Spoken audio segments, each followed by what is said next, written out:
Every time you say yes to something you don't want to do, you're actually saying no to something you do want to do.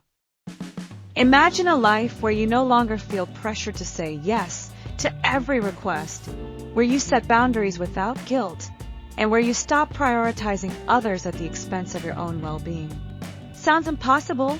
It's not. In The Art of Saying No, Damon Zahariades teaches you how to take back control of your time and energy by confidently setting boundaries.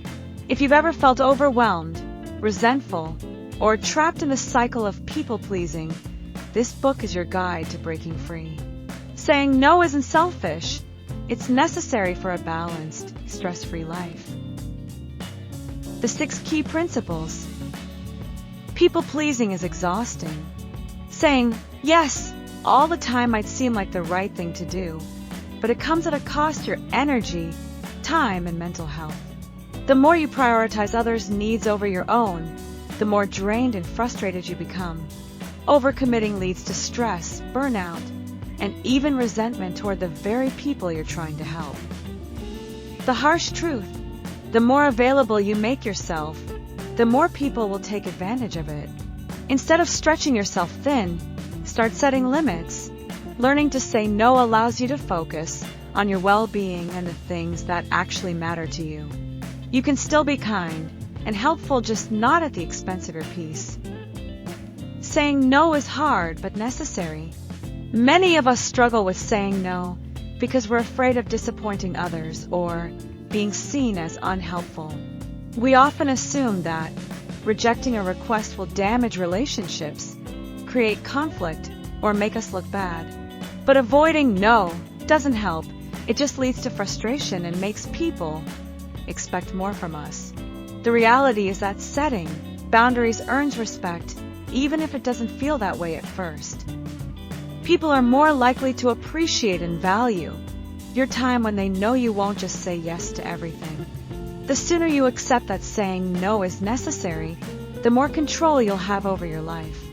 It might feel uncomfortable at first, but with practice, it becomes easier. You don't owe everyone an explanation. One common mistake people make when saying no is over-explaining.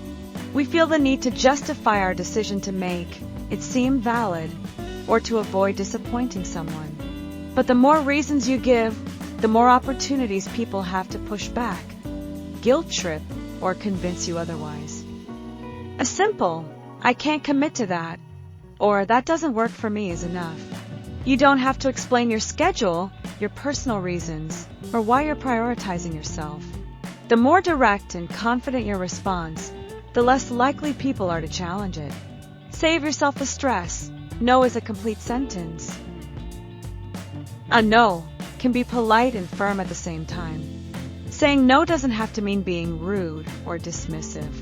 You can decline in a way that's both kind and assertive. Instead of saying, "I don't want to," try, "I really appreciate the offer, but I can't this time." This way you acknowledge the request while making it clear that you're not available. Being polite doesn't mean being weak. It's about communicating your boundaries in a way that maintains relationships. Some people might still push back, but if you stand firm, they'll eventually respect your limits. Practicing a few go-to phrases can make it easier to say no without feeling guilty. Remember, it's possible to be both respectful and firm at the same time. Not everyone will like it, and that's okay.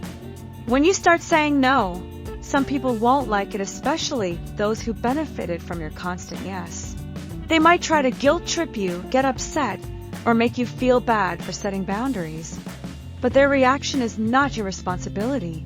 People who truly care about you will respect your decision, even if they're disappointed.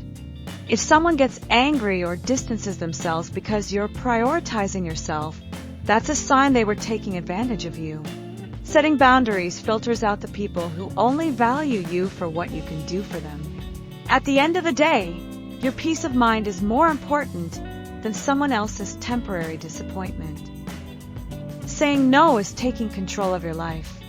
Every time you say no to something that drains you, you're saying yes to something that fulfills you. You're no longer running on autopilot, constantly doing things just to keep others happy. Instead, you're making intentional choices about how you spend your time and energy. This shift allows you to focus on your goals, your passions, and your well-being. Saying no isn't about rejecting people. It's about valuing yourself enough to protect your time. The more you practice it, the more empowered you'll feel in every area of your life. Boundaries aren't barriers. They're a way to take back control and live on your own terms. This book reminds us that setting boundaries is not selfish, but necessary for a healthier, happier life. Saying no isn't about rejecting others. It's about choosing yourself. The more you practice saying no, the more you'll gain confidence, respect, and the freedom to focus on what truly matters.